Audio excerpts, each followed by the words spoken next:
Some crimes are born in rage, but this one arrived calmly and on time. The verdict came first, but the reason took 50 years to surface.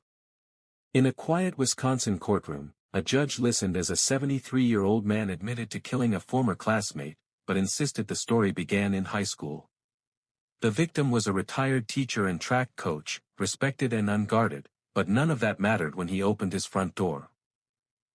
There was no argument, no struggle, no chaos, but 2 gunshots ended a life that had already moved on.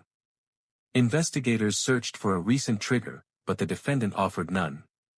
Instead, he reached backward to a locker room in the 1950s, but described it as if it never ended.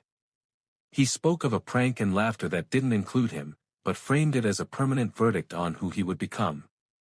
Prosecutors didn't dispute the memory, but they challenged its authority over the present. In court, the phrase mentally ill entered the record, but it did not erase intention. The judge paused, not over guilt, but over responsibility.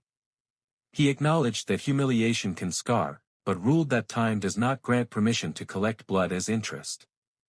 He explained that justice cannot measure pain by how long it's remembered, therefore it must judge what a person chooses to do with it. When sentencing was pronounced, life without parole, it was not framed as revenge, but as a boundary. A line between memory and action, therefore between grievance and murder. The defendant apologized quietly and too late, but the court was unmoved. Remorse after 50 years of silence cannot undo a knock on a door, therefore the calendar closed permanently.